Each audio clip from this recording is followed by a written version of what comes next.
Deus te abençoe, meu irmão. 11 letras em 11 minutos. Esse é mais um vídeo da série Conhecendo o Nosso Inimigo. E no último vídeo, nós falamos sobre o perdão. Libera o perdão. Perdoe. Cure a você mesmo. E eu volto hoje nesse mesmo tema para dizer para você que não perdoa, que o diabo é quem leva toda a vantagem. Nós já falamos que há uma prisão espiritual ocasionada por reter o perdão e que demônios se aproveitam dessa situação.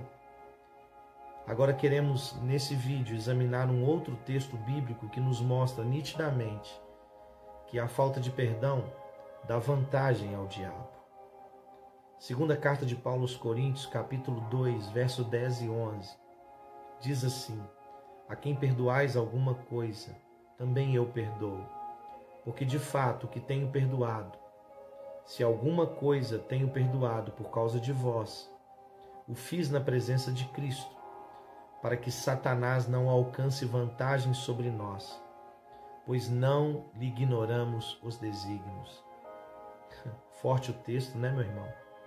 O apóstolo Paulo ele revela que se deixamos de perdoar, quem vai se aproveitar da situação é Satanás, o adversário das nossas almas.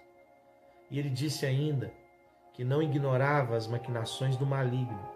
Em outras palavras, ele está dizendo que justamente por saber como o diabo age na falta de perdão, é que ele, Paulo, não podia deixar de perdoar. Nós precisamos entender que Deus não será engrandecido na falta de perdão, que o ofendido não lucra nada por não perdoar, que até mesmo o ofensor pode estar espiritualmente preso. O único que lucra com isso é o diabo, pois passa a ter autoridade na vida de quem decide alimentar a ferida do ressentimento. A Bíblia, ela nos ensina que não devemos dar lugar ao diabo. Efésios capítulo 4, versículo 27. Que ele anda em nosso derredor, rugindo como um leão, buscando a quem possa tragar. 1 Pedro capítulo 5, versículo 8. E nós vemos também em Tiago, capítulo 4, versículo 7, que devemos resistir.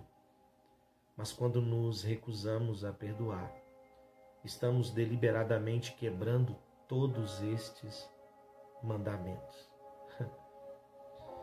Para aqueles que reconhecem que não há saída a não ser perdoar, mas que por outro lado não é algo tão fácil de se fazer, eu quero oferecer aqui agora alguns conselhos práticos que serão de grande valia para a tua vida.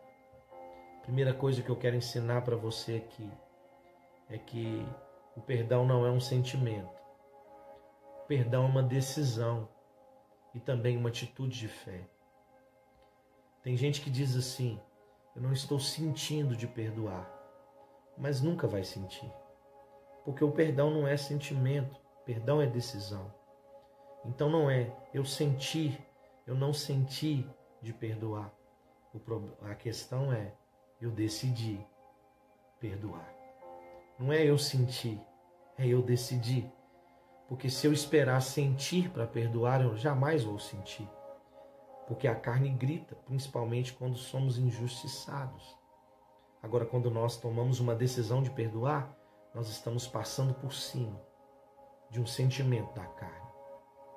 Já que dissemos que o perdão não é por merecimento, logo, eu não tenho motivação alguma em minhas emoções a perdoar. Eu não me alegro por ter sido lesado, mas eu libero aquele que me lesou por uma decisão racional. Eu pensei. Portanto, o perdão, ele não flui espontaneamente. Ele deve ser gerado no coração. É algo que deve ser trabalhado dia a dia, por levar em consideração aquilo que Deus fez por mim e sua ordem de perdoar. As consequências da falta de perdão também devem ser lembradas, para dar mais munição à razão do que à emoção. E é preciso fé para perdoar. Certa ocasião, quando Jesus ensinava seus discípulos a perdoarem, ele foi interrompido por um pedido peculiar. Lucas capítulo 17, verso 3 ao 5, diz: acautelai-vos, se teu irmão pecar contra ti, repreende-o, Se ele se arrepender, perdoa-lhe.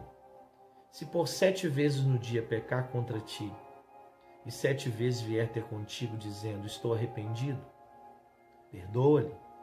Então disseram os apóstolos ao Senhor, Mestre, aumenta-nos a fé.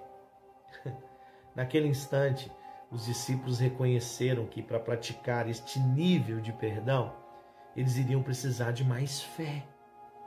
E Jesus parece ter concordado, pois nos versículos seguintes, ele lhes ensinou que a fé é como uma semente. Quanto mais se exercita, quanto mais se planta, mais ela cresce, então mais se colhe. É necessário, irmãos, crer que Deus é justo e que Ele não nos pede mais do que aquilo que podemos dar. Se Deus nos pediu que perdoássemos, Ele vai nos socorrer, dispensando sua graça no momento em que tivermos uma atitude de perdão. Muitas vezes o perdão precisa ser renovado. Depois de declarar alguém perdoado, o diabo quer que não percamos o domínio. Ele vai tentar renovar a ferida. Em Provérbios capítulo 17, versículo 9, as Escrituras nos falam sobre encobrir a questão ou renová-la. É preciso tomar uma decisão de esquecer o que houve e renovar somente o perdão. Cada vez que a dor tentar voltar, declare novamente seu perdão. Abra tua boca e diga, eu já liberei perdão, eu já perdoei. Eu não quero mais lembrar disso. Por mais que isso venha remoer dentro de você, libere o perdão. Conheça esse inimigo. A falta de perdão é o inimigo da tua alma. E ore. Ore abençoando o seu ofensor. Porque quando você ora, abençoando aquele que te ofendeu, você luta contra a própria mágoa. Porque nas nossas orações nós vamos bendizer o nome do Senhor e vamos abençoar aquele que nos ofendeu. É importante para mim e para você que nós possamos ver os nossos ofensores como vítima. Nossa, é difícil de ouvir isso. Vítima sou eu. Ele é o meu opressor. Ele é meu algoz. Ele que me faz sofrer. Agora o Senhor vem aí, pastor, dizer que ele é vítima. Isso é algo especial que vejo em Jesus na cruz. Lucas 23, versículo 34. Com tudo que estava acontecendo, Jesus dizia, Pai, perdoa-lhes, porque não sabem o que fazem. Em vez de Jesus olhar para eles como quem merece punição e castigo, Jesus enxergava que eles também eram vítimas. Que amor é esse? Eu não sou digno de merecer esse amor. Aqueles homens que estavam em cegueira e ignorância espiritual, debaixo da influência maligna, sem nenhum discernimento de quem estava de fato matando, eram vítimas de todo o sistema que os afastou de Deus e da revelação das Escrituras. E Jesus conseguiu enxergar isso. Jesus viu aqueles que o maltratavam, o espancaram. Quando ele teve sede, enfiaram um sopro com vinagre retirado da latrina e enfiaram na boca do meu Jesus. Mas Jesus conseguiu ver aquelas pessoas como vítimas de um sistema que acabou os afastando de Deus e da revelação das Escrituras.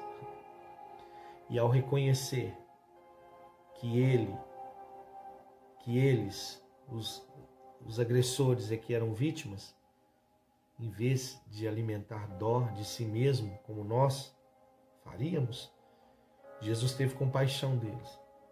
O problema é que quando nós somos feridos, nós levantamos dó de nós mesmos, misericórdia de nós mesmos.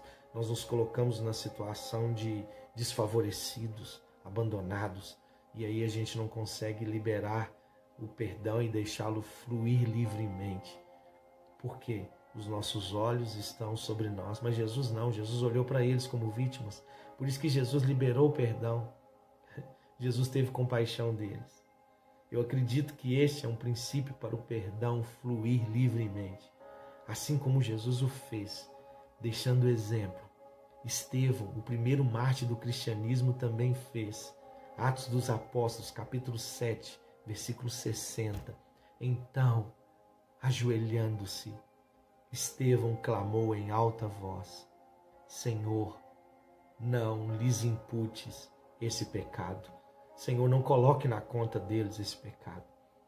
Quando você começa a enxergar as misérias da vida espiritual do seu ofensor, ao menos a que manifestou no momento de te ferir, e você canaliza o amor de Deus por ele, como você também necessita do amor divino ao se achegar arrependido em busca de perdão, a coisa fica mais fácil. Libera perdão. E veja aquele irmão que te ofendeu como vítima. Ore por ele, para que ele alcance o gozo da salvação, a graça, a misericórdia, o perdão que você alcançou. Um grande inimigo da nossa alma, que deve ser conhecido e deve ser tratado com todo rigor, é quando o eu grita dizendo: fomos ofendidos, eu não vou perdoar. Aí nós devemos esmagar nosso sentimento e dar lugar à razão, ao entendimento, sabendo que quando eu libero o perdão, quem recebe o benefício sou eu. Deus te abençoe. 11 letras em 11 minutos.